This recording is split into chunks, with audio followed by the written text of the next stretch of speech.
What is a bidding war and how do you come out as the winner? So, in a competitive market, homes can receive multiple offers within hours of listing, and prices can go up very quickly. So, how do you make your offer stand out? First, let's talk about preparation. You must be pre approved for a mortgage. This is going to show the seller that you're serious and you're ready to go.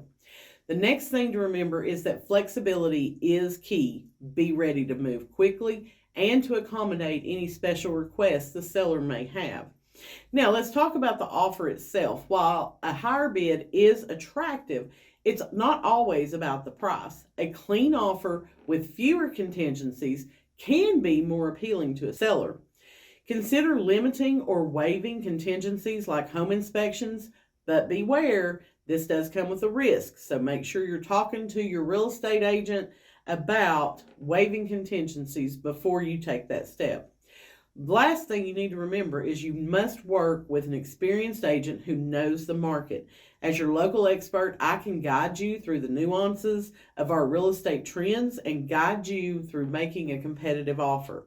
In a bidding war, it's about being strategic, being prepared, and having the right guidance. Let me share a story with you of a buyer that I helped purchase their dream lake house on Douglas Lake a couple of years ago. This lake house came on, it sat at the end of a little peninsula. You had a gorgeous view of the Smoky Mountains, the main channel. It was very private being out there on the end of the peninsula. It had everything that they could possibly want. So my buyers were from out of state. I did a virtual walkthrough for them of the property. They were with me through Zoom looking at the house, and we went to craft our offer. And we already knew that there had been several showings on the property, and the listing agent had disclosed that there was at least one other offer in hand.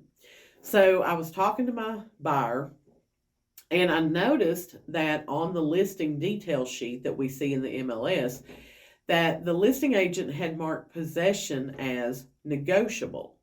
So what that told me was that the seller may need time after the closing to be able to get out. They were a little older, so, a lot of times people don't want to pack up and move until they're certain that the transaction is going to close. I shared that information with my buyer, and we wrote a very strong cash offer. We put $10,000 earnest money down. And we put in our offer that the seller could maintain possession of the home for 2 weeks after the closing at no additional charge to them. Now, my buyers were able to do that because, as I said, they lived out of state.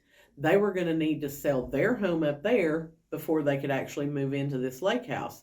So they didn't need to move in right away. They knew it was going to be a few weeks before they could get here.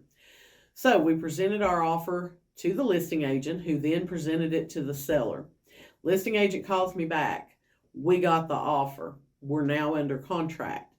And he also let me know that we were not the highest offer they received, but we were the only offer who gave the seller that post-close occupancy, and that's what they were really needing in their transaction. They needed time to find another place to move to. Listening to your agent and having an agent who reads the MLS detail sheet and shares tidbits with you to help you craft a stronger offer is essential when you're in a multiple offer situation. If you would like expert guidance through your next transaction, feel free to reach out to me, Amy Schrader, with RE/MAX Real Estate 10.